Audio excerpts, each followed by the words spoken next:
Good evening, everyone. I'm going to call the October meeting of the Washington County Quorum Court to order. I want to welcome everybody to being here this evening. Welcome my colleagues. It's good to see everyone. With that, we'll move right into the agenda. First up, we have the prayer and pledge. Justice Bowerman has agreed to do us that honor tonight. Justice Bowerman.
Thank you, Justice Bowerman. Now we'll move to the adoption of the agenda. Do I have any motions with regard to the agenda? Move to adopt the agenda. I second that. Motion to adopt by Justice Lyons, second by Justice Bowerman. All those in favor? Aye. Those opposed? The agenda has been adopted. Preliminary motions? Justice Dean? Thank you, Judge. I'd like to make a motion to read all ordinances and resolutions by title only. I have a motion to read all ordinances and resolutions by title only by Justice Dean. Do I have a second? Second by Justice Rios Stafford. All those in favor? Aye. Those opposed? Ordinances and resolutions will be read by title only. Next up is our citizens' comment period. We have a 15-minute comment period with a limit of 3 minutes per citizen. Any public comments this evening?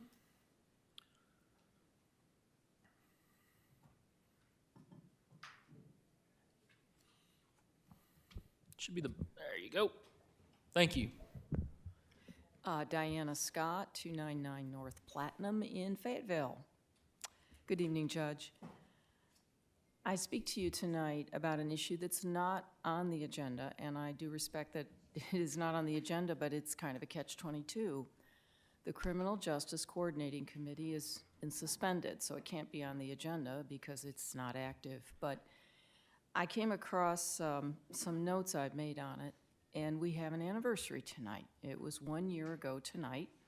I came up to what was at that time a desk and pleaded with you to please jumpstart that committee, which you had suspended at that time. Because I heard about its suspension, I became aware of its existence. I confess that I did not know what all the good that it could be doing until I researched it after it was suspended. But things like pretrial services, peer support, mental health court, these things help people who are in trouble. And I think they are a more humane solution than just warehousing people. It's my understanding that that committee is volunteer, so it doesn't cost Washington County any money. And the programs that they proffered were a few $100,000 at most, compared to a $20 million jail. And I really ask you respectfully to consider resuming this committee. Thank you. Public comments?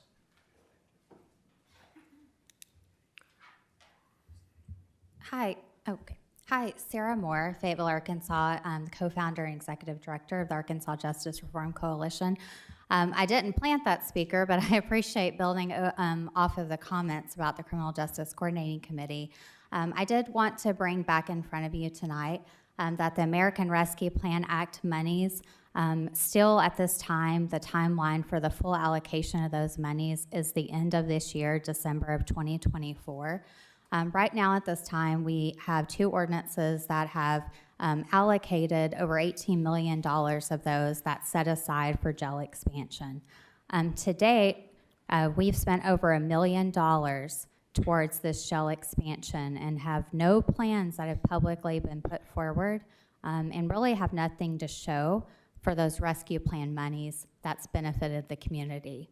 The community gave feedback when Arkansas Justice Reform Coalition did community cookouts, and we did a series of feedback from the community.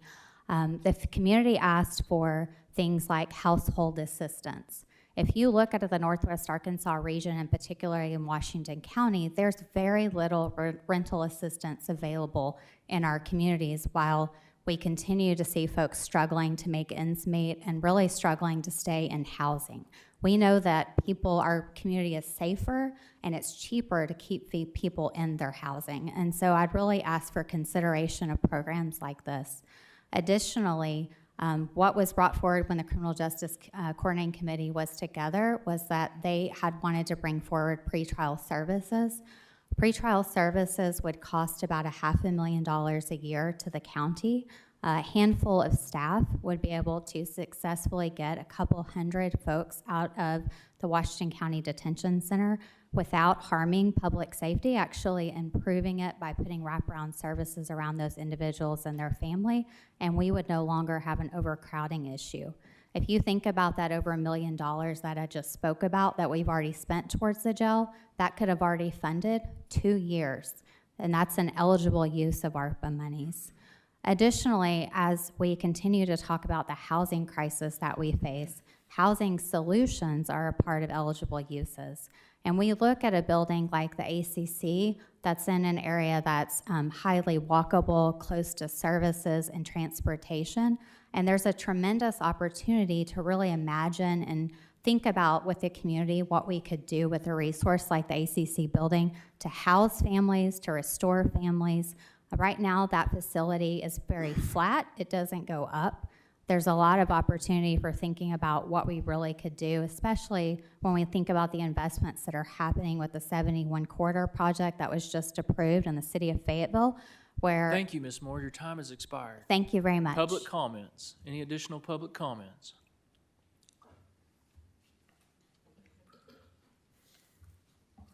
Thank you. I'm here today, Brenda Vassar-Taylor. I'm an attorney in Fayetteville. Many of you know who I am, and I appreciate the time. I received this morning an email that had been forwarded to my client, Joe Maynard. I'm here as his attorney. He's out of town, out of state, and the email was sent to you all from our judge, Patrick Deakins. I would like to remind you that it's your job, as he has requested that Mr. Maynard be removed from the Planning Board Commission, that you know, I'm sure, that he can only be removed for cause, and that in doing that, he deserves the due process of notice and a hearing. So there is a reference from Judge Deakins that he is a security risk, basically, in the email that he sent Joe, advising him that he was his badge was to be turned in. And Joe asked who gave this assessment, to which Patrick did not respond, but sent you this notification. I'm here advising as his attorney that, and asking that you take no action tonight, but that you give Mr. Maynard the courtesy of his due process rights, and that you realize that reputation of a businessman such as Mr. Maynard, who employs more than 200 people at a time in his companies here in this county, that you be very conscious of what a slanderous action that has been launched toward Mr. Maynard by our county judge, that you be conscious of that, and that you please not hear anything tonight without Mr. Maynard present. And I appreciate you considering my request. Thank you. Thank you. Additional public comments?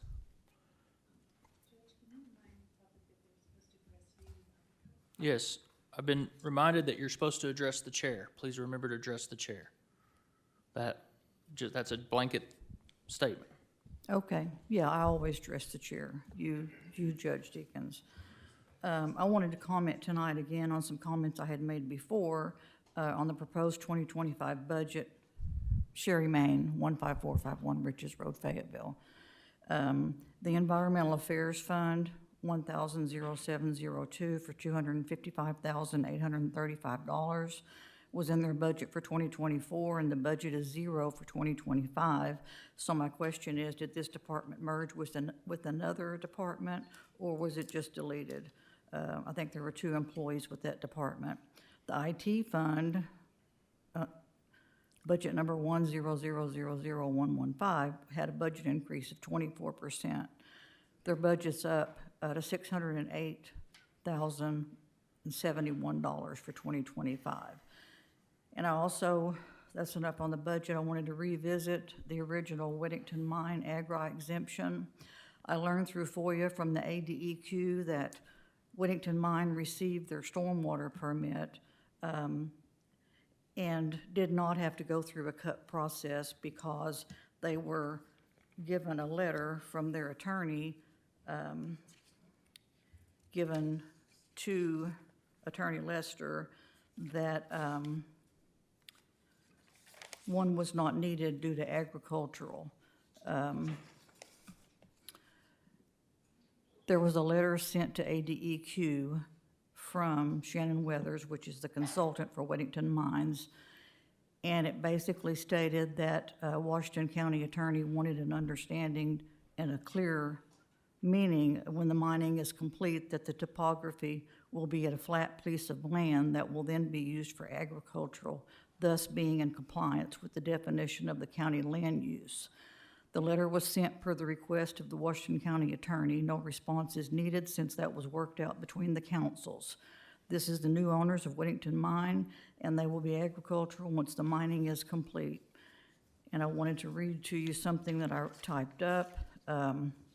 Agricultural use is not supported by the topography design of the land.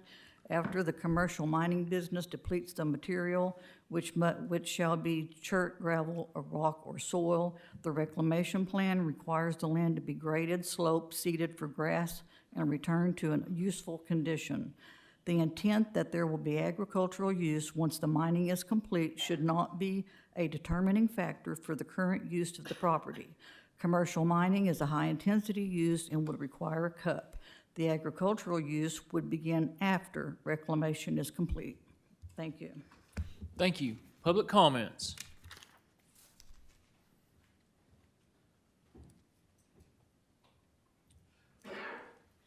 Hello, my name is Gracie Foreman. I'm the program director at the Arkansas Justice Reform Coalition, and I live in Fayetteville.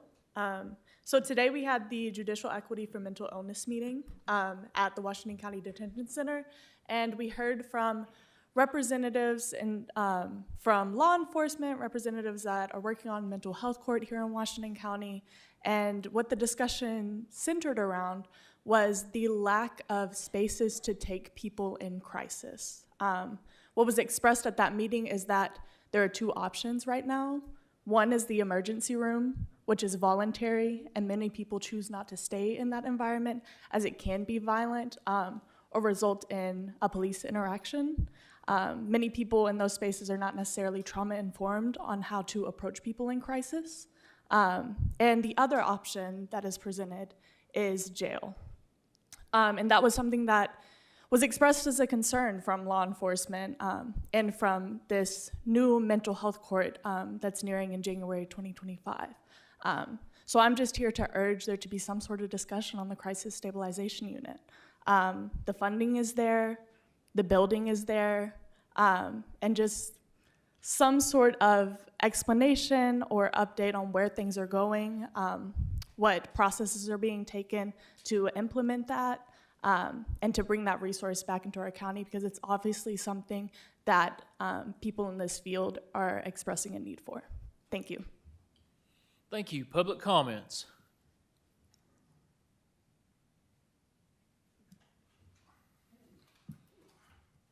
Judge Deakins, Katie Teague. I'm at 4003 East Merrill Drive out in the county.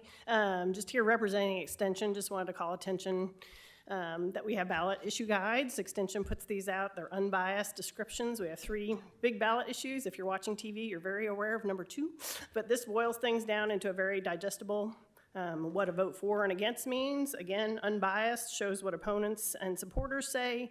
But some of these ballot titles are a page and 2 pages long, so when you go to vote, that's the last thing you see. We just want folks to be equipped so they can study, understand how they feel, and then vote their hearts. So those are available in the back. They're also at all the libraries in our office. Just wanted to call attention to it. Thank you, Ms. Teague. We Thanks. appreciate your work. Any other public comments? That will move on. Next item up is approval of the minutes. The minutes were sent out in the packet. Are there any corrections on the minutes? If not, I'll entertain a motion to accept the minutes. Motion to accept the minutes by Justice Lemming, second by Justice Lyons. All those in favor? Aye. Those opposed? The minutes have been accepted. Now up for the county judge's report.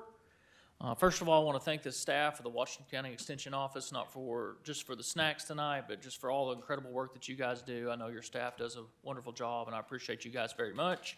Thank you for the ballot initiatives. You have a disposal report in your packet.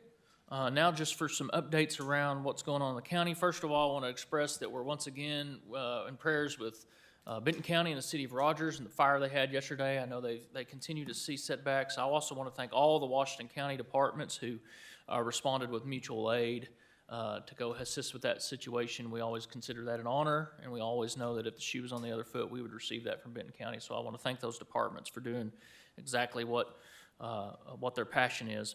I want to wish a very happy birthday to Washington County today. 196 years ago, Washington County broke off from Lovely County, Indian Territory, and it was the beginning of what we consider the best county in the state of Arkansas. I want to, just a couple things about history is largely the borders are the same as they were on that original date back 196 years ago. We have a strong agricultural heritage here in Washington County. It's easily forgotten if you just travel the I-49 corridor.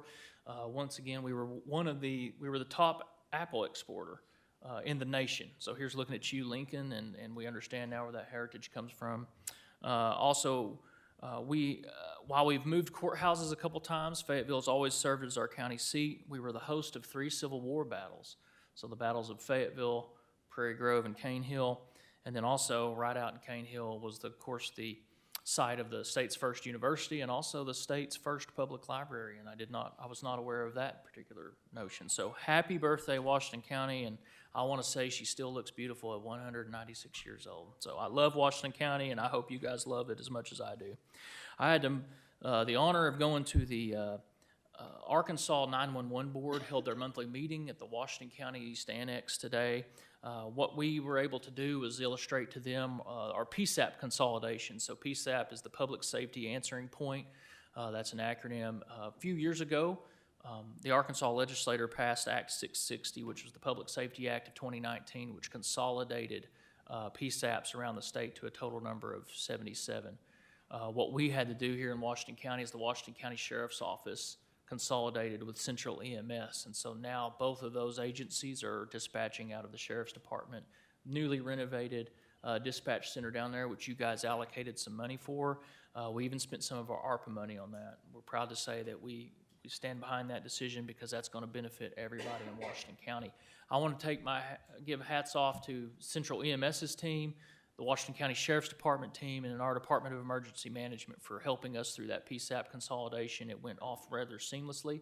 You guys will also remember that coinciding and going on at the same time with that in Washington County was our AWIN upgrade and transition. And so a lot of changes there in the communications of Washington County, but I think the most important aspect is the users, the 911 system, have received no interruptions and are only getting better service now. The proof's in the pudding. In 2022, there were 5,400 calls transferred between Central EMS and the Washington County Sheriff's Office. In 2023, those transfers were 5,276. We completed our PSAP consolidation about a year ago, so last October. In 2024, we've had 0 transfers. And so that's the benefit to the public, is when you call 911, you're getting the help that you need without being transferred. And so we're proud of that. I want to thank, once again, those teams for serving. We had our EOC groundbreaking earlier this week on Monday morning. I want to thank the justices that were able to attend that, the public. We kept that rather low-key. It's Commissioner Johnson's philosophy that we're much more interested in the ribbon cutting than we are in the groundbreaking, so we'll expand that out. Hopefully when we have a building standing and we can tour everybody through it, and you'll receive another invitation for that. Planned about a year-long construction process, so hopefully this time next year we're celebrating another achievement that we've brought forth to Washington County, and I want to thank each and every one of you for your support for that project. Last week, the road department officially hit 200 miles. We were at 203.85 miles. I'll share a little anecdote with you for that. I'm very proud of those people, please, yes. They've done incredible work in extremely hard conditions. But I'll also share with you that underneath the old rubric of the Washington County Road Department, if they paved a mile of roadway, they considered each lane mile a mile. So they would consider 1 mile essentially 2 miles of paving. Lance Johnson, Commissioner Johnson, changed that rubric when he was chief of staff and made them realize that one lane mile, or 1 mile of road is 1 mile of road no matter how many lanes are on it. So we're measuring 200 miles off the new rubric, and so if you think about that in your mind, we've actually done 400 miles off their older rubric. So I'm not saying that to inflate numbers, but just understand how much of an effort that was on both our men and women and our machinery there in the road department, and we look forward to much more work next year, changing our focus maybe from the quantity of pavement. We really had to get some life back into some of our roadways so we didn't completely lose those roadways, and so that's what our main focus was this year, a lot of quantity. Next year, we're looking at some really major road projects to improve them through some of our major thoroughfares.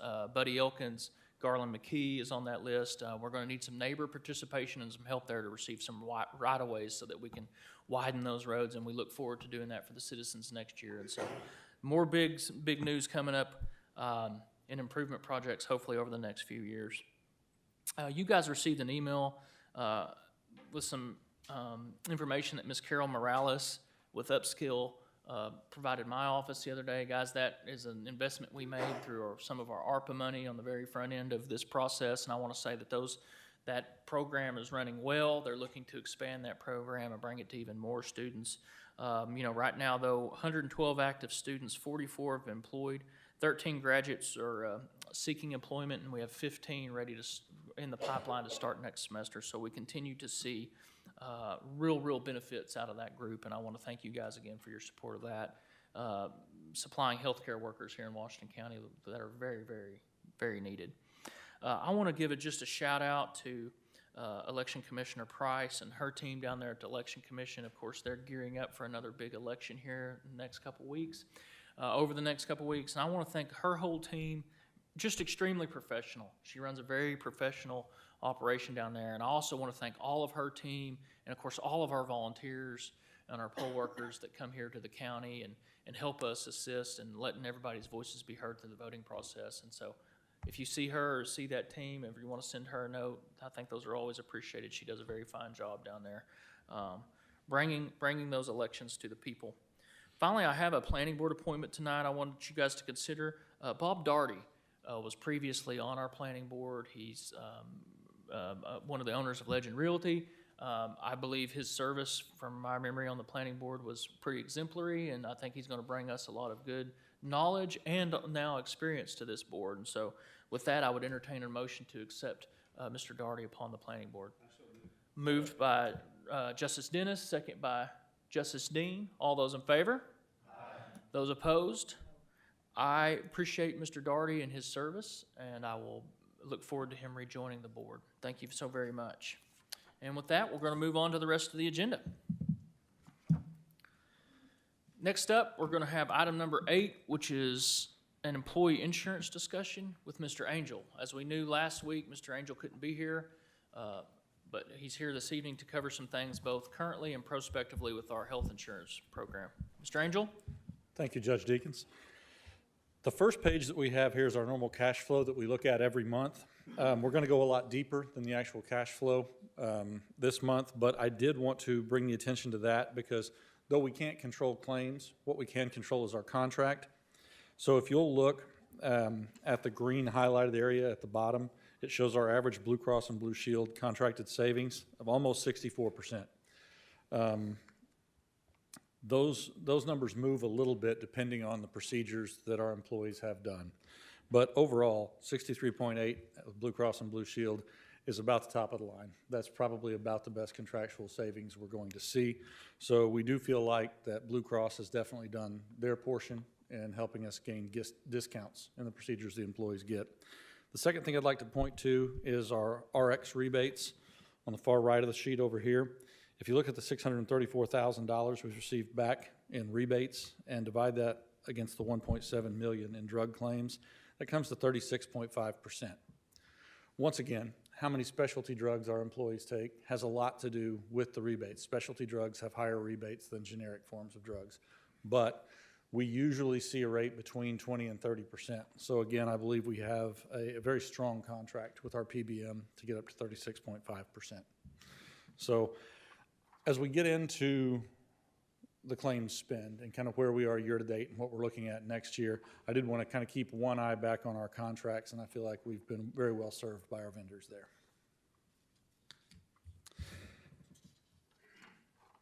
This next page we'll look at has a bar graph, and I kind of want to explain this to you, and there is a key down at the bottom, but looking at the graph on the left, the orange bar is the funding that the county and the employees have put in year over year. The gray bar in the middle is total plan cost with rebates subtracted out year over year. And that blue line is your total maximum plan liability. How we get that is we look at the total fixed cost plus our attachment point under the aggregate stop loss.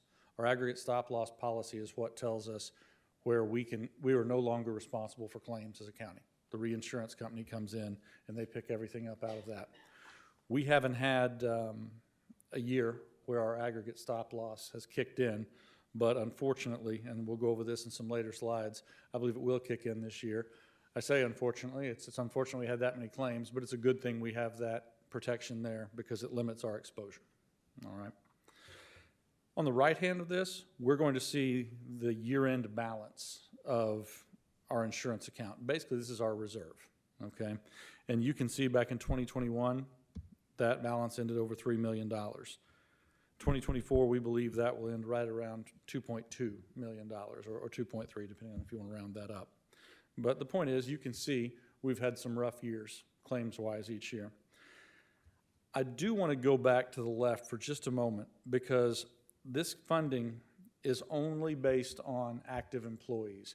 We have been funding for vacant positions, so there is a little extra money in the account based on funding for vacant positions, but we believe that may change in 2025, and we may move to a slightly easier to track accounting method where we don't fund for vacant positions, but we just fund a little higher for each active employee, if that makes sense. Any questions on the graph I saw? Maybe? No, all right. Okay, here's where we get into the fine print and why I brought my cheaters tonight. We'll look at this. We have a few options. As we look at the top left, that's our 2024 funding.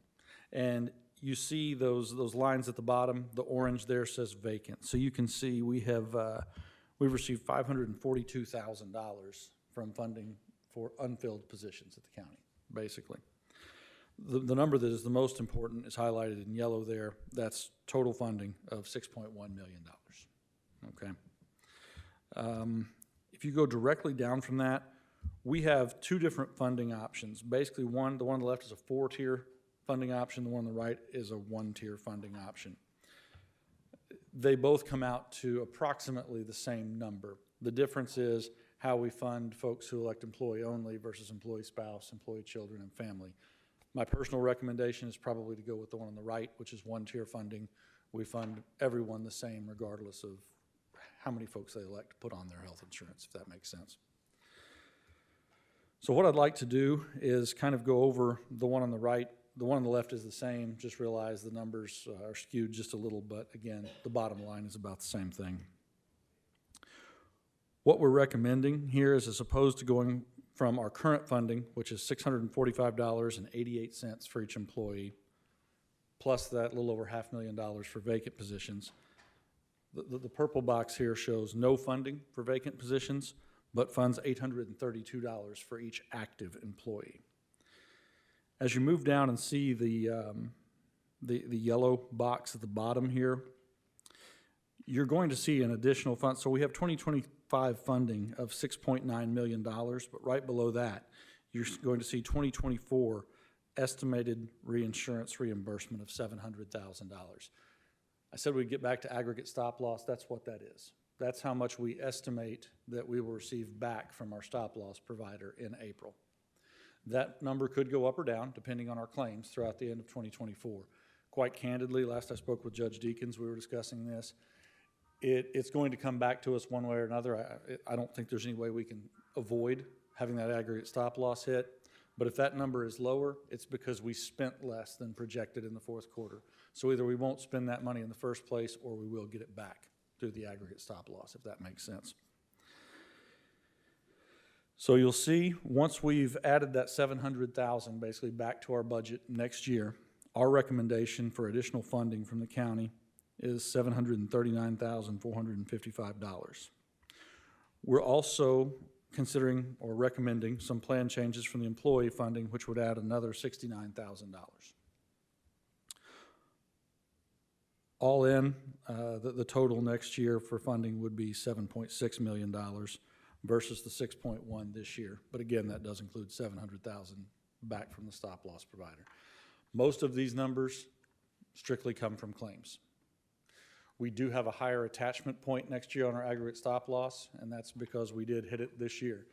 And the premiums for the stop loss aren't the big driver there. Again, it's that attachment point, because what they do, each of those carriers underwrite those things, and they assume where our 100% of claims will be, and then the aggregate attaches at 125% of claims. So as you can imagine, as our claims go up in 2024, then our projected claims in 2025 are higher, if that makes sense. I've talked a lot and haven't listened very much. Do we have any questions on the potential funding mechanisms? Justice Fleming? Did I understand that the employees would be paying $200 more? No, sir. That's total funding for each employee. Employees will not be paying $200 more. The next slide goes into some projections on employees. Okay, do you know the deductible that the employees are paying? Yes, we have two plan options. And again, we might go ahead and switch to that next slide. This slide here might help with that. Currently, the employees have two options. They have a copay plan option that has a $500 deductible. And they also have a high deductible health plan option that you can attach a pre-tax health savings account to, and that is a $3,000 deductible. Most of our employees elect the $500 deductible with copays. We have around 540 employees that elect the insurance here, and I believe between 40 and 50 elect the qualified high deductible health plan, and the other approximately 500 elect the copay plan. The ones that do that's probably young people. Yes, sir. Quite candidly, those HSA funds roll over and they belong to the employee even if they leave the county for any reason. Right. So a lot of times our younger employees think, well, I'm 10 feet tall and bulletproof, I'll never go to the doctor. That's a bullet. That's a selling point, though. That works good. Thank you. Yes, sir. All right. Going off of what Justice Fleming was talking about, we're going to look at some potential plan changes here. Again, when claims go up, we have to pull one lever or the other. The only two levers we have are funding, and that can come from the county, the employees, or some mix of both, and benefits. Past that, we don't have a lot of options because we have to go one way or the other. Our current copay plan, we see a deductible of $500 and a family deductible of $1,000. I will explain to you all that even if you have family health insurance, each person still has their individual deductible. You do not have to hit the entire family deductible. Each person just has to hit theirs. The family deductible is actually there to protect the insured. So my wife and I have 5 children, so there's 7 of us in the house. It's quite a bit. But if I hit my deductible at $500, I'm finished there. I would go into my co-insurance. I don't have to wait for my family deductible to be hit. So under the current structure, if my wife and I both hit our deductible and then one of our children gets sick, they don't have a deductible to hit. Does that make sense? Good.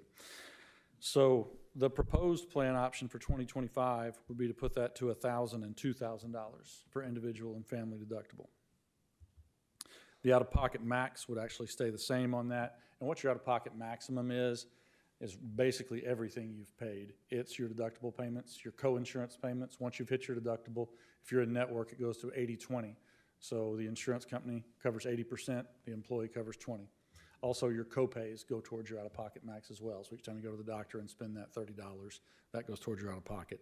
So as long as you've stayed in network, $3,000 would be the total possible responsibility for an employee. Co-pays currently are at $30 and $60 for primary care and specialists. The proposed change there would be to add $10 to each of those to make that $40 and $70. We have some current limits on occupational therapy, physical therapy, and speech therapy. We're proposing removing those limits. That would come with a slight price tag, but from where I'm sitting, I believe those barriers to care are very problematic for employees, and I just hate to see limits put on people. Let's look at physical therapy. If someone gets injured and is trying to get back to work, I'd sure hate to pull that physical therapy away from them when they were just that close to coming back and joining our workforce. So that's definitely my recommendation there.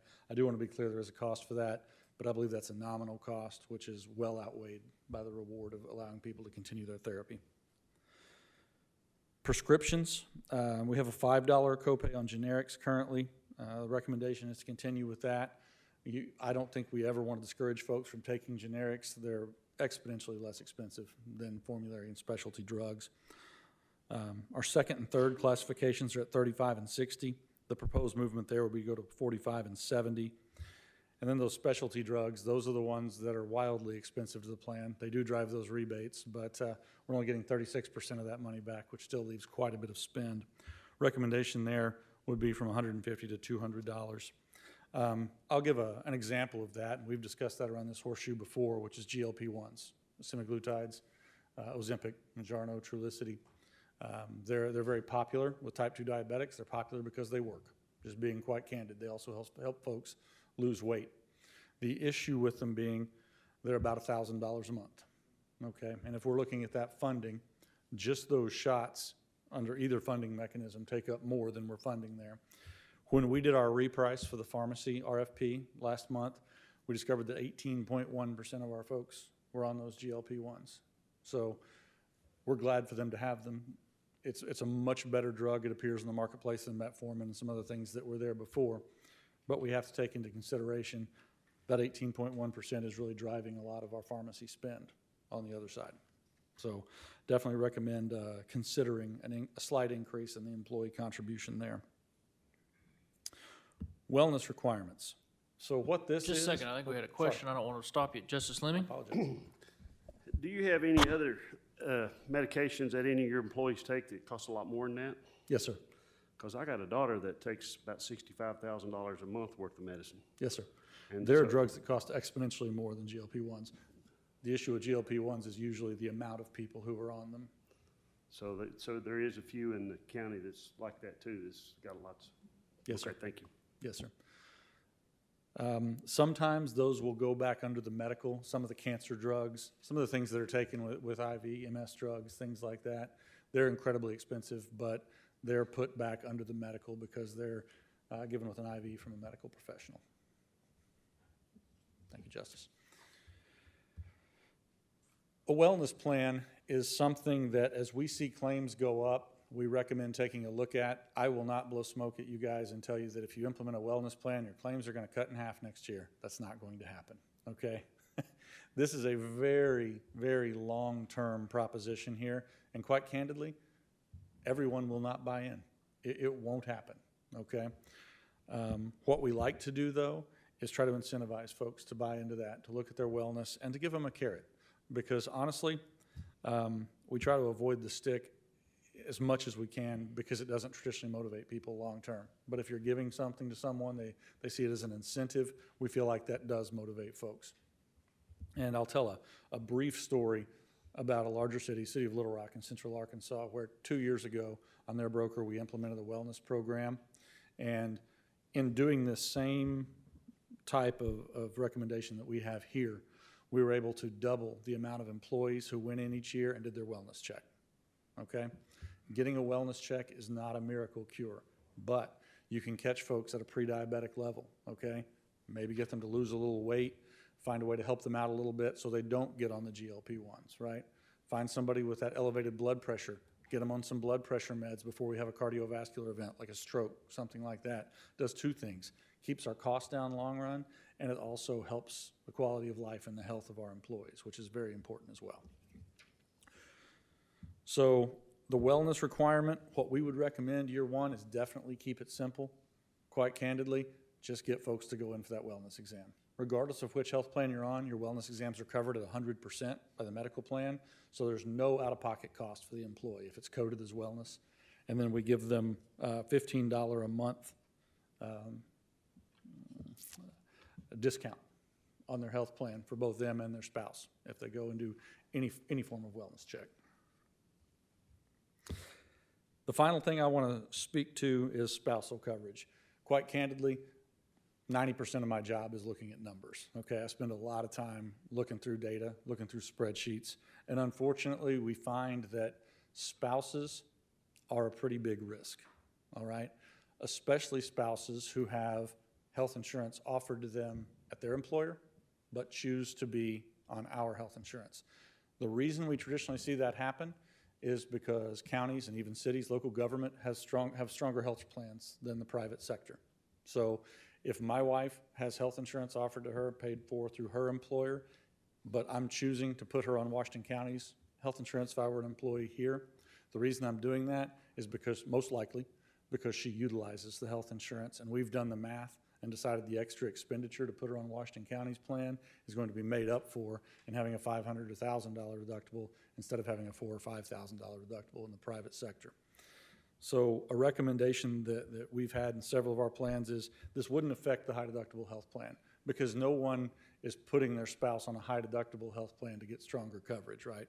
This would be our copay plan.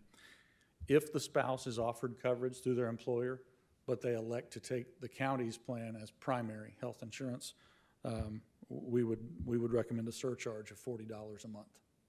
It's not a lot of money, but what that does is kind of make people think twice about just moving to the county's insurance so the county can buy a claim when they are offered health insurance somewhere else.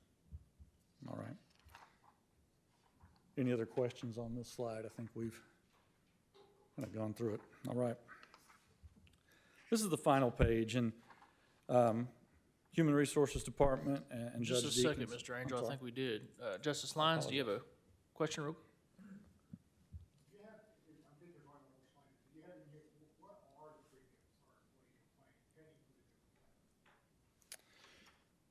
I did not put that in the slide. I apologize, Judge Lyons. We will get that to you.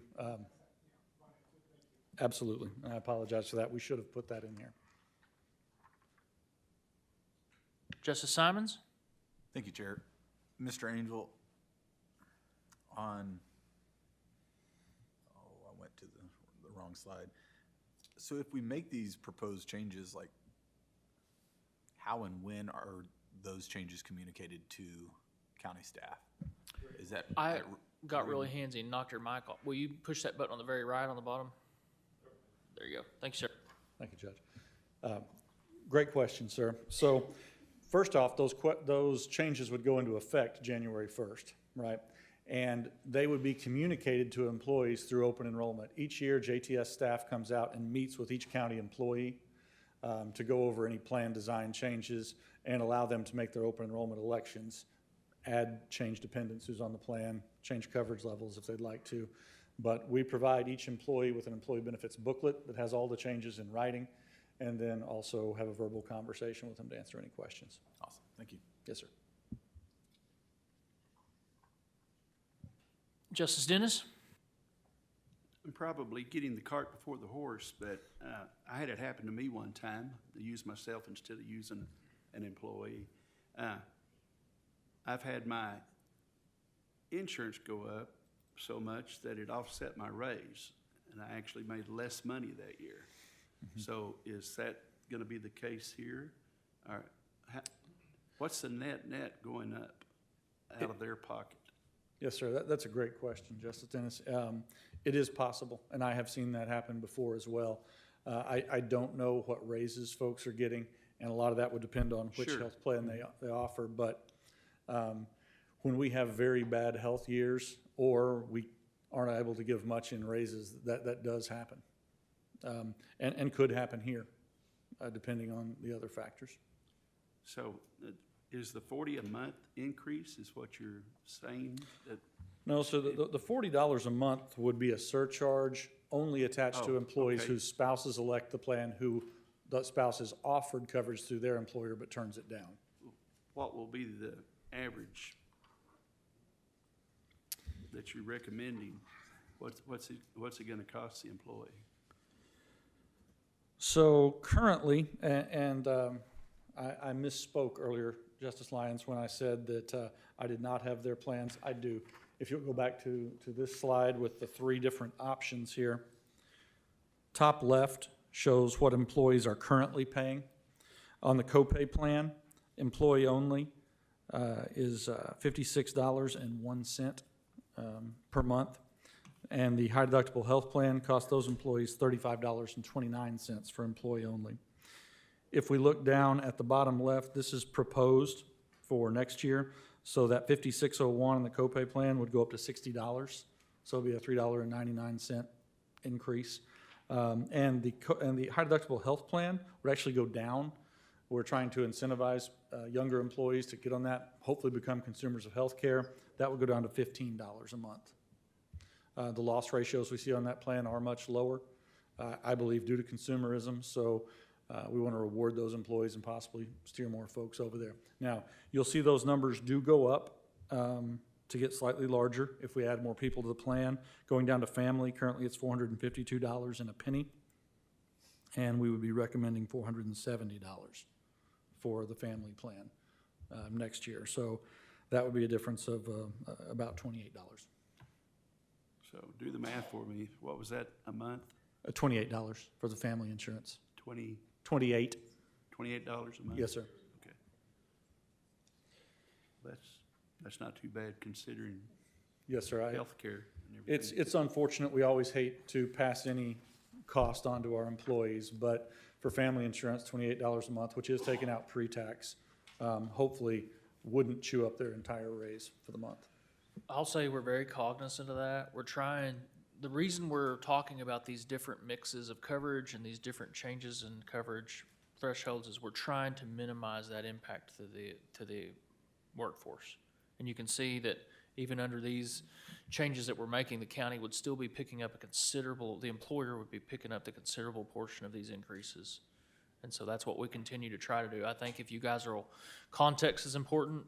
Our healthcare went up last year and we were able to absorb all that cost. We continue to see these cost escalations, and I don't know that we're not in a unique situation other than that we're self-insured and we're trying to get this mix as much as possible. Justice Dennis, if we'll look down at that bottom left box, these proposed changes, the county is actually picking up 11 times what the employees would be picking up to make up for the gap that we have in claims versus funding. Justice Simons? Thank you, Chair. I'm just running some real rough math here, but 2025 total funding annual increase of 1.5 million over roughly 6 million where we're at today. So you're talking about a 25% increase. But if you go back over to your first slide, we're 40% claims over expected. So to only have our insurance be going up 25% when we have that far above claims over expected, it's not great, but it's a better position than I would have expected it to be. Yes, sir, and if you don't mind, I can explain kind of how we got there. Okay, please. So we were able to get finalized claims on aggregate stop loss again for 2025, and so we believe that stop loss would kick in there and protect us, and we wouldn't need that additional funding. And as well, if you'll notice up at the top in the yellow, we're also considering the $700,000 check that we believe we'll be getting in April for aggregate stop loss last month. But again, our stop loss insurance would kick in 2025 if we got to 125% of expected claims. So that helps quite a bit. And one thing that kind of hurt us this year, we have two forms of stop loss. We have aggregate, which is everyone who's on the county's plan. Then we have specific stop loss. Most of the time, you don't get to an aggregate stop loss hit because you have 1 or 2, 3 people that are really driving your claims. And the specific stop loss is a deductible on each person who's on our plan. That kicks in, reinsurance pays the rest for that employee or dependent, and we become whole there. Excuse me. This year, we may have 1 person hit specific stop loss. I'm not sure we're going to get there. I think we'll probably have no one hit specific stop loss. What that means is we don't have 1 or 2 people that we just have huge claims on, right? What we have is overall utilization across the board is just fairly high. But to answer your question, the reason I believe we can get away with only funding to that level, not the full 140%, is once again next year, I believe if we had this bad of a year, our stop loss policy would bail us out for the rest. Well, we're seeing this play out in homeowners and auto and commercial and work comp, so Yes, sir. all I do is this, but not on health, so bless you. Yes, sir. Justice Lyons, I don't think your microphone is, for some reason, we seem to have an issue there. Maybe you could borrow a microphone there, if we could. Justice Lyons, yep. Make sure I'm looking at the numbers right. So you have the copay fund and the high deductible, and from 24 to 25, seems like the high deductible is going down in premium, and the copay's going up, right? I'm just trying to make sure I'm looking at the right. That's correct, Justice Lyons. When we studied the numbers, the majority of our claims are coming from the copay plan. So we are adjusting that accordingly. And the high deductible health plan is performing very well. And quite candidly, we would like to incentivize employees to join the high deductible health plan. The reason for that being what we see is the psychological effect of having a health savings account. People are very much consumers of their health care. So we'd like to kind of steer folks over there. I'll give you an example of that. An MRI. You might get an MRI for $600. You might get an MRI for $1,600. It would still go towards your deductible, but quite candidly, if folks are on a traditional health plan, their doctor says, hey, why don't you go over to this location, get an MRI, check back with me, they tend to go to that location. When people make the conscious decision to move to a qualified high deductible health plan, they have that HSA, they like to watch those balances grow, right? Because that's their bank account. They own it, whether they're here or not. So they tend to start making those phone calls and try to figure out, okay, and they can call providers, they can call JTS as your broker. We'll help do some of that shopping as a concierge service for them. And that seems to be about the only way it happens, but it can make a distinct difference. We also see that with use of generics and biosimilars on the pharmacy side. I'll pick on Humira. It's about $8,000 a month. But you get some folks on a qualified high deductible health plan, maybe they look a little harder at that biosimilar. It's $1,500 a month, right? That can be a pretty substantial difference for a highly utilized med. And then which row is the county's, what the county contributes? Is that the total funding employee WACO row? The 6.9 on the left-hand side, the 4-tier funding? You looking at this sheet right here, sir? No. No. This one. Yeah, Got it. that, I'm looking at that one. Got it. Is that the right page? It is. Okay. So on this page, we don't have county funding broken down on the bottom, but if you look at the top, you'll see county funding of 5.7 million there, and then employee funding of about 1.2 million. Okay, but for next, is the county funding's not identified in the bottom for next year? Yeah, I think is that not the 2025 Washington County funding annual increase of $741,000? I was actually looking at the one on the right at 739, but yes, if we did the 4-tier, it'd be $741,063. Okay, so that's the row, okay, Yes, sir. thank you. I apologize. I didn't hear the last question, Justice Lyons, but I think I got it now. I'll add in right now that we did incorporate an increase in the initial budgets that you guys have seen, and we'll need to revisit that, but we think we're pretty close. So what I'm saying is the budget increase should have been accommodated, but we'll confirm that in the budget. Okay. Thank you. All right. Good to go to the last slide, Judge? I believe so. Okay. One thing I'd like to speak to the judge's last statement.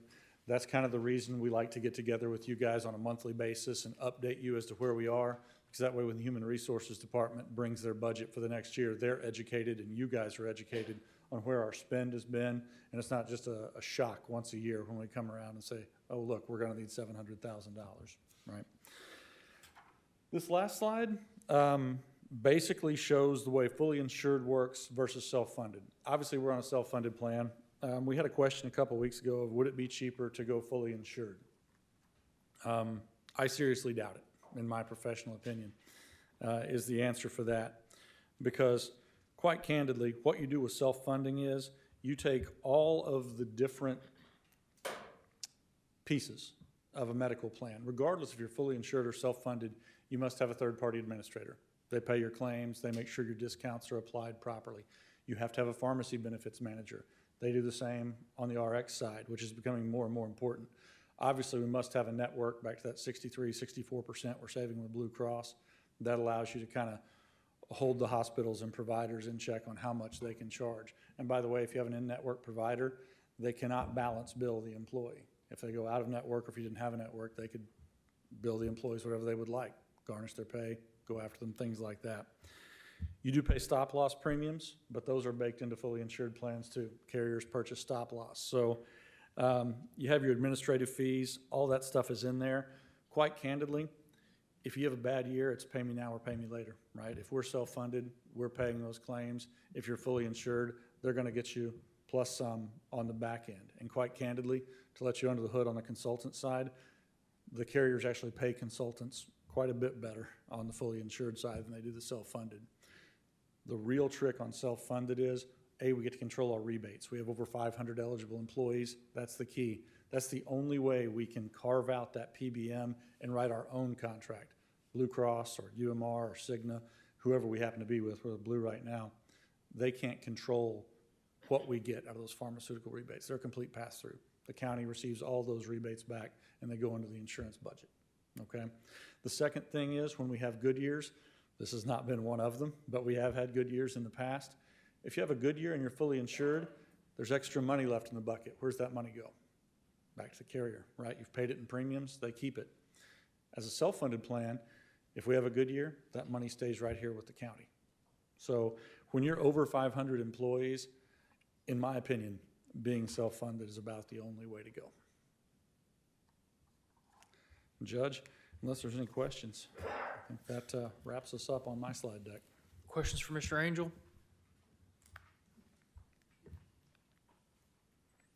Thank you, sir. Thank you, sir. I appreciate you. Thank you all. And I want to thank you guys for your patience from last week. I think, you know, Mr. Angel had to be out, but we also were waiting on some final contractual numbers to come back, which helped the presentation tonight. So I thank you guys for allowing us to move that around. Now we'll move on with the agenda. Next up is the consent agenda. Motions on the consent agenda. Or I'm sorry, let me back up real quick. Counselor, will you read those by title only? Thank you. The consent agenda, item 9.1, an ordinance appropriating $60,122.90 from the Local Assistance and Tribal Consistency, LATC Fund, to the Buildings and Grounds budget in the general fund for 2024. Item 9.2, an ordinance recognizing and appropriating additional revenue of $5,000 in the AOC Juvenile Court Division 8 Grant Fund for 2024. Item 9.3, an ordinance recognizing and appropriating additional revenue of $5,000 into the AOC Juvenile Court Division 3 Grant Fund for 2024. Item 9.4, an ordinance recognizing and appropriating additional revenue in the amount of $31,167 in the JDC Grant Fund for 2024 and for other matters pertaining thereto. Item 9.5, an ordinance amending the prosecuting attorney's budget for 2024 and for other matters pertaining thereto. Justice Simons, I make a motion, we pass the consent agenda. a motion to pass the consent agenda by Justice Simons, a second by Justice Lyons. Any further discussion on the consent agenda? Public comments on the consent agenda? Seeing none, we'll take up the question. I have a motion to pass the consent agenda by Justice Simons, second by Justice Lyons. Mr. Allen, will you please call a roll? Justice Simons. Yay. Justice Bowerman. Yay. Justice Lyons. Yay. Justice Ecke. Yay. Justice Dean. Yay. Justice Washington. Yay. Justice Koger. Yay. Justice Dennis. Yay. Justice Hires. Yay. Justice Rios Stafford. Yay. Justice Lemming. Yay. Justice Ricker. Yay. Justice Pond. Yay. Justice Taylor. Yay. Justice Wilson. Yay. The consent agenda passes. Item number 10, Counselor, will you read that resolution by title only? A resolution honoring 2024 Olympic and Paralympic athletes with ties to Washington County, Arkansas. Justice Rios Stafford? Thank you, Judge. I talked about this during our committee meeting where we passed this, and when I was watching the Olympics this year, it came to my attention that we have some extraordinary human beings walking among us here in Washington County. We actually have a record number of athletes with ties to our county who competed in the 2024 Olympics and the Paralympic Games this year in Paris, France. And this is a way to honor those individuals. Some folks live in our county. Other folks train at the University of Arkansas, which, a large reason that we have so many folks with ties to our county is because of the existence of a world-class training facility at the university. We have some Razorbacks, some former Razorbacks, current and former students on this list. So this is an opportunity to honor them. I've been working with the university to gather these names, and in fact, just late yesterday, they sent me an email with some additional names that got left off this list that they didn't realize until then. So I would need to make an amendment to add those names in. Should I do that first or make a motion to approve first? I'd make a motion to amend first. Okay, If you're okay great. with it. Okay. Oh, and I also should mention that I reached out through the university to put out a call to invite anyone from the university or any folks whose names are on this list or any supporters to come attend our meeting. I'm not sure that any folks are, oh, yes, we do. Wow.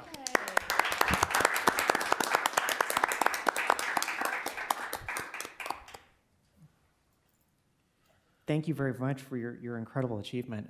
Would you mind coming up to the microphone to introduce yourself?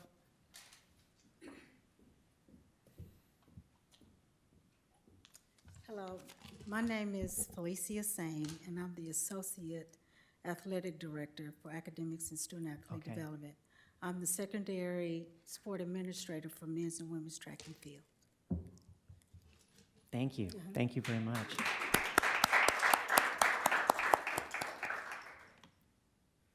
So we have, the university has let me know that we have 4 additional individuals who should be down in the last section who competed in the 2024 Olympics. Those names are Yassine Abdallah, Janique Brown, Carrie McLeod, and Jerian Lawson, and I'll email the spelling of those names to the administration. Thank you. They all competed or are competing for the Razorbacks, and they all went to Paris. So I'd like to make a motion to amend this to add those names.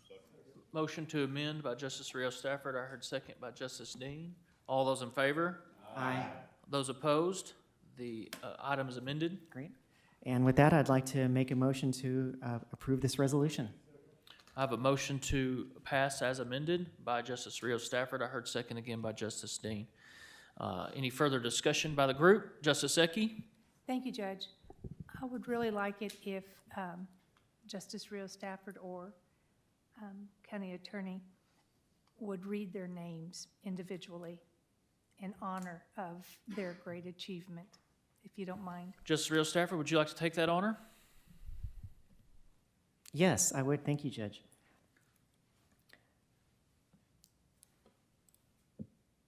The Quorum Court of Washington County, Arkansas recognizes and honors the following individuals for their medal-winning athletic achievements.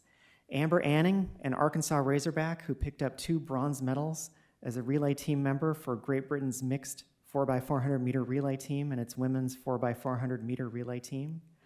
Chris Bailey, a Razorback alumnus who still trains at Fayetteville, who led off the U.S. men's 4x400 meter relay team, which won gold. Brittany Brown, who trains in Fayetteville and won bronze in the women's 200 meter race competing for the United States. Kaylin Brown, a Razorback sprinter who collected Olympic gold and silver medals as a member of the U.S. relay teams in the world record-setting women's 4x400 meter team and its mixed 4x400 meter relay team. Anna Cockrell, who trains in Fayetteville and won silver in the women's 400 meter hurdles. Ryan Krauser, a Farmington resident and volunteer assistant coach for the Razorbacks, who is now the only 3-time Olympic gold medalist in shot put. He also holds the world record in shot put, both indoor and outdoor. Tara Davis Woodhall, who trains in Fayetteville and won the gold in the women's long jump. Alexis Holmes, a professional runner training in Fayetteville, who is part of the U.S. 4x400 meter relay team. They set an American record while winning gold. Shamir Little, a volunteer assistant coach for the Razorbacks, who was part of the U.S. 4x400 meter relay team that set an American record while winning gold and won a silver in the mixed 4x400 meter relay. Wayne Pinnock, the first Jamaican silver medalist in the long jump since 1996, and the first Razorback to medal in that event. Kelsey Plum, a former graduate student and graduate assistant for the Razorbacks women's basketball team, who won a gold medal in the 5x5 basketball competition. Roger Stona, a former Arkansas Razorback, who won the gold medal and set an Olympic record in discus. Hunter Woodhall, an Arkansas Razorback alum who won gold in the Paralympics, T62, 400 meter, and bronze in the Paralympics 4x100 meter universal relay.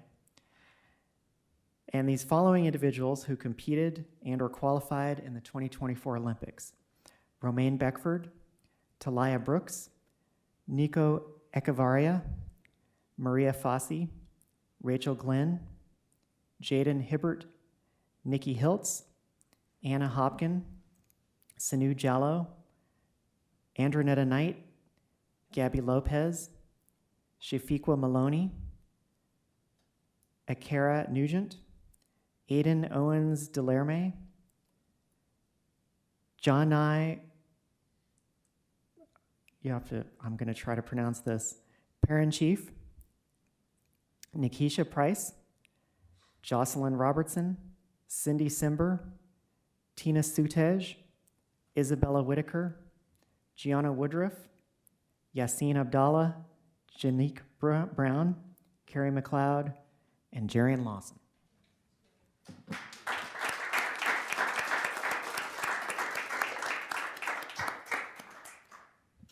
Wonderful, thank you. Any further discussion? Public comments on item 10.1. Seeing none, we're going to take up the question. I have a motion to pass as amended by Justice Rios Stafford, second by Justice Dean. Mr. Allen, will you please call a roll? Justice Simons. Yes. Yay. Justice Bowerman. Yay. Yay. Justice Lyons. Yes, yay. Justice Ecke. Yay. Yay. Justice Dean. Yes, yay. Justice Washington. Yes. Yay. Justice Koger. Yes. Yay. Justice Dennis. Yay. Yay. Justice Hires. Yes. Yay. Justice Rios Stafford. Yay. Yay. Justice Lemming. Yes. Yay. Justice Ricker. Yes. Yay. Justice Pond. Yes.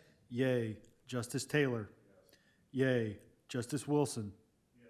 Yay. Item number 11 passes. I'm sorry, item number 10. Excuse me, I flipped ahead. Now item number 11. Counselor, will you read that by title only? An ordinance ratifying a conditional use permit recommended for approval by the Planning Board for the NWA Flex Space project. Director Adda, would you like to come up and give a quick summary of this project for the justices? Good evening, everyone. So since we're celebrating everyone's success, Dr. like John Jumper, he just won an award. He won like the Nobel Prize in physics last week, and he's from Little Rock, Arkansas. Just yeah. So this project was approved and heard by the planning board on September 26th.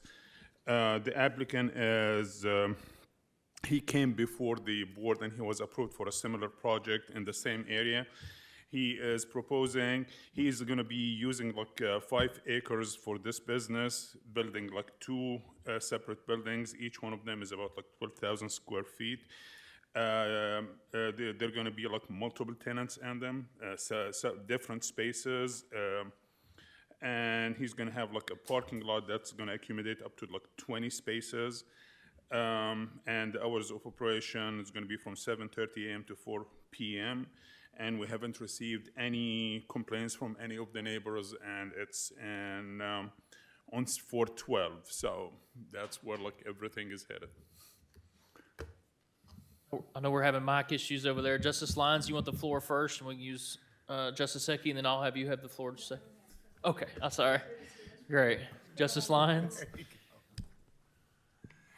So there's currently 2 buildings Yes, out there sir. on that property, and that's all he plans to do, right? Yeah, Those are the 2 that's buildings, and everything. that's what he's doing. So it's basically the whole the lot is about like 17.3 acres. He's like splitting and using only like he's gonna like split it and use like 5 acres for the entire like project, but like the it's gonna be less than that. I guess like he's utilizing only like 2 acres for the whole like the whole buildings with the parking and everything. Is the applicant here tonight? I don't think he. Oh, he is here. Okay, there you go.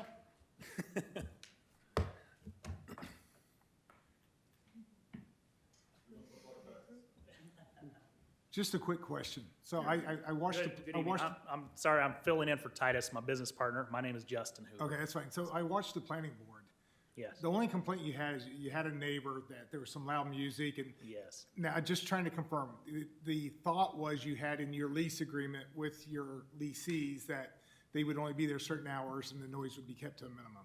Is that correct? That is correct. So my assumption is- Excessive noise is very well spelled out in the lease, and that has been addressed That's, and since I was that gonna say, meeting. my assumption, since it's in your agreement, Yes. okay, that's all I was curious about. Thank you, Thank sir. you I move that we pass this. This will move suspension of the rules and move to the second reading. You're right. Yeah, I'm sorry. I make a motion, we suspend the rules and move it to the second reading. I have a motion to suspend the rules and move to the second reading by Justice Lyons, second by Justice Dean. All those in favor? Aye. Those opposed? Counselor, will you read that for a second time, please?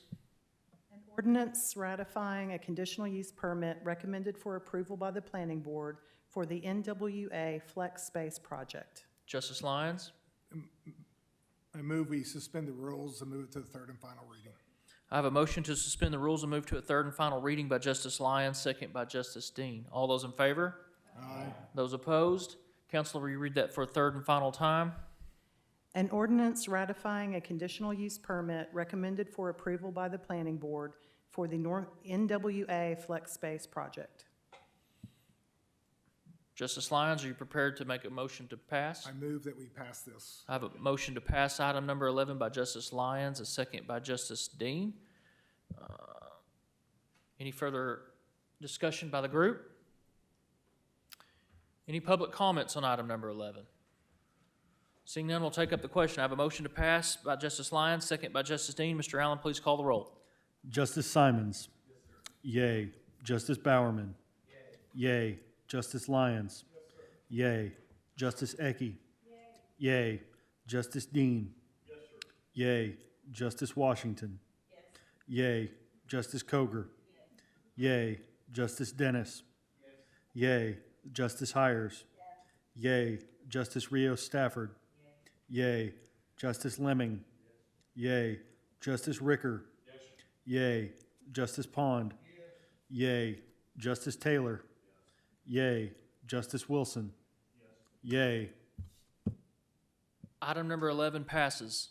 Item number 12, Counselor, will you read that for the first time? An ordinance ratifying a conditional use permit recommended for approval by the planning board for the Free Will Baptist Church project. Director Ada, would you like to come give us a summary, please? Sure. Same thing, this project was approved and heard by the planning board on September 26th.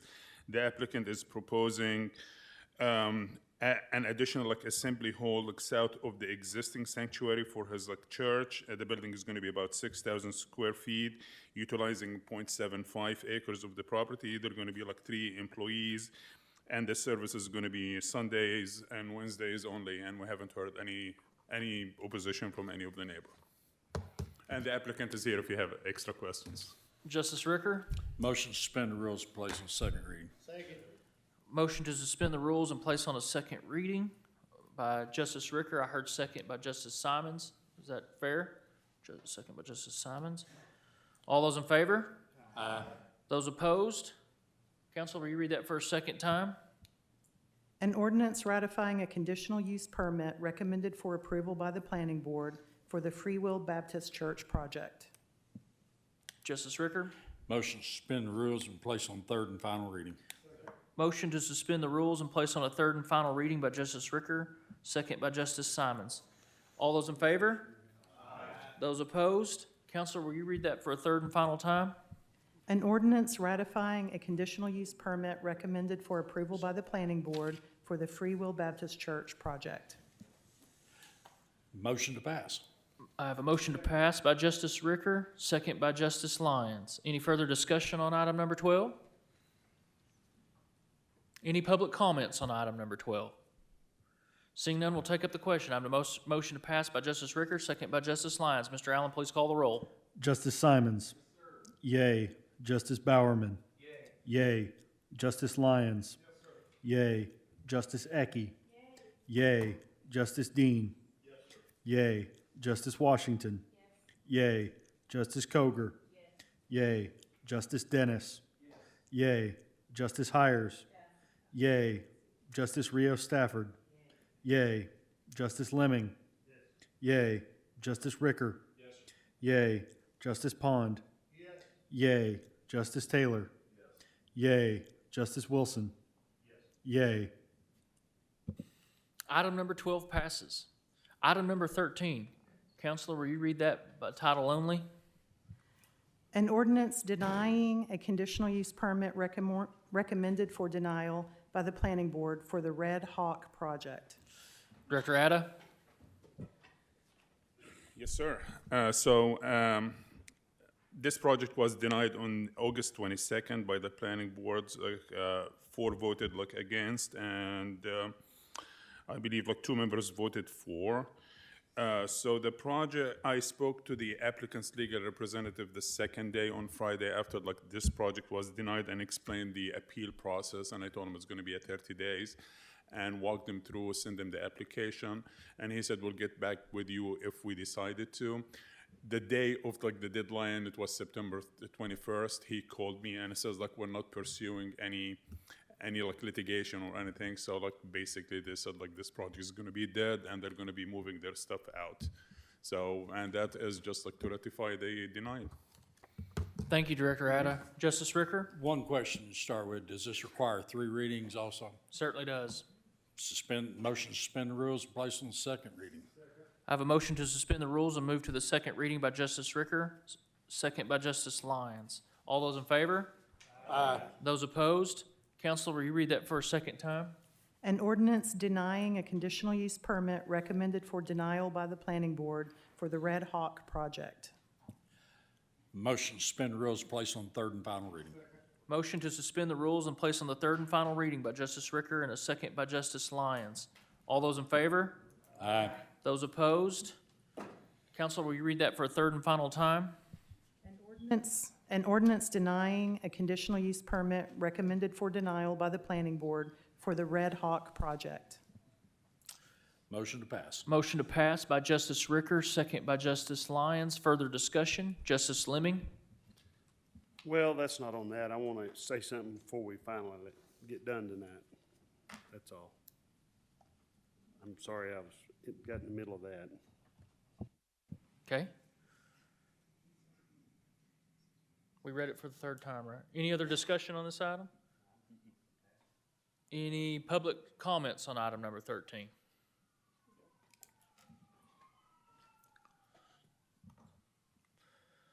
Sherry Main, 15451 Riches Road, Fayetteville. I usually follow along with these and see why they were approved and why they were denied. Is there a reason this was denied, and what was the reasons for the denial? Thank you. Thanks. Further public comments? Seeing none, we'll take up the question. I have a motion to pass item number 13 by Justice Ricker, a second by Justice Lyons. Mr. Allen, please call the roll. Justice Simons. Yay. Justice Bowerman. Yay. Justice Lyons. Yay. Justice Ecke. Yay. Justice Dean. Yay. Justice Washington. Yay. Justice Koger. Yay. Justice Dennis. Yay. Justice Hires. Yay. Justice Rios Stafford. Yay. Justice Lemming. Yay. Justice Ricker. Yay. Justice Pond. Yay. Justice Taylor. Yay. Justice Wilson. Yay. Item number 13 passes. Are you ready? It's not on the agenda, I'll remind you of that. I'm sorry, but I just wanted to go back to the judge's report. He talked about the A-Win radio stuff and all that. The big fire that we had in Rogers, they was multiple. They was forestry there, they was cops there from all counties, there was everybody there. And the A-Win radio system worked like a champ, like it was supposed to. Everybody got to communicate good together, so big clap for the A-Win radio system, because it worked really great. Yep. The committee reports are in your packet. I'll just bring to your attention that next, we're going to have to combine the county services and the finance and budget committee next month to accommodate early voting. So Washington County, get out, let your voices be heard. This meeting's adjourned.